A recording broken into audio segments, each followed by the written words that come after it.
get here at 7 a.m, open his shutters, open my papers, and basically we just wait for the customer to come in. And when they come in, we just serve them, and that's it. Thank you very much.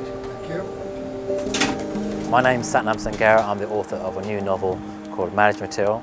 It's my second book, my first one after The Boy with the Top Knot, and it's set in an Asian corner shop in the Black Country, and I'm here to spend my day in an Asian corner shop in the Black Country. It's quite long hours, isn't it? 7 a.m. to 10. 7, yeah. So that's 16 hours a day. 16-hour days. Yeah. So how many years have you been in that? I've been here 30 years.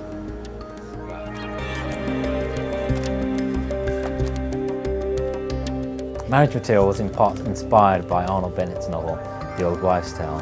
And it's because when I read it, I felt like I was reading a Punjabi family story. Even though it's a very English novel, the life of people in the potteries in the 19th century reminded me of the life of immigrants in the Black Country in the 1960s. The obsession with accumulating wealth, the hard work, the way people valued courage above everything else, and more than anything, I think the obsession with marriage all reminded me of life in the Punjabi communities in the 1960s.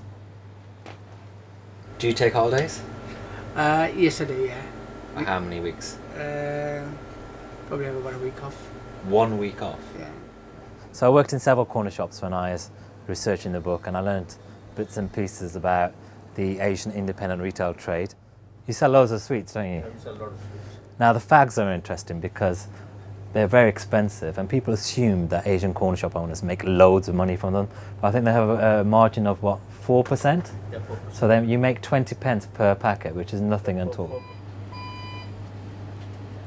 It's not like olden days. People used to come here and do full shopping. Now it goes in bits and pieces now. Right, that's 60 pence a piece. Thank you. Morning. Morning.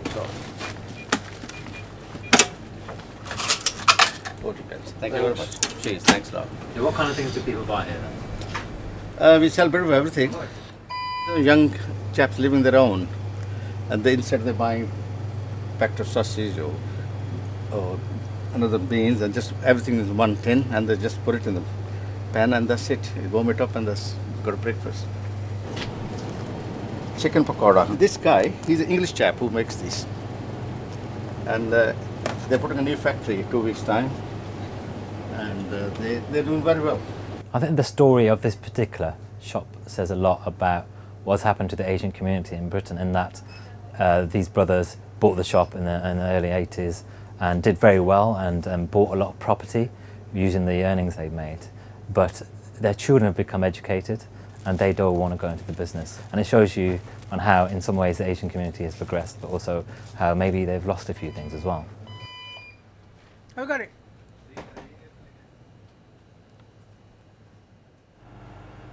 I've noticed there's a lot of Tesco's around here. That's right, yeah. There's no building, just building another one in city centre. And your son works for one. Yeah. Hopefully he should be getting a mentor job now. But still, I said, what did you have instead of you're getting a mentor job there? I said, why don't you have this one? And you can have a time when you want to have a time off. But you know what the kids are like. So he's basically working for the enemy. Yeah. And there, do you know what their turnover is?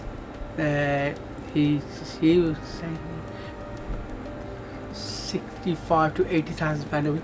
That's what you were doing when you first began at a petrol station, right? Yeah. How much do you make here?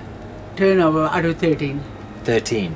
I think a lot of Asians have mixed feelings about the Asian corner shop, in that they're a symbol of how well they've done and how multiculturalism has worked.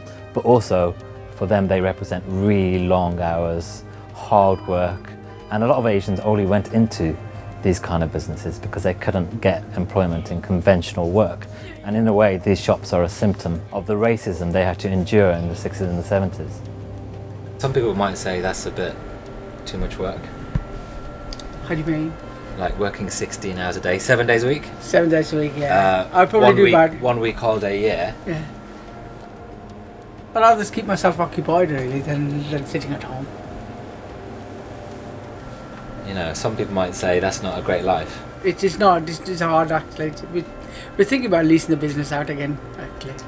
So I think it's been time to knock it on the head now.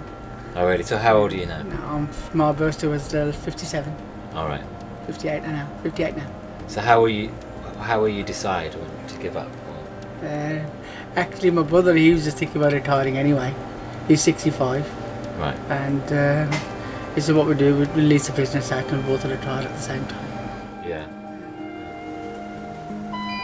I should let you serve this customer. Yeah.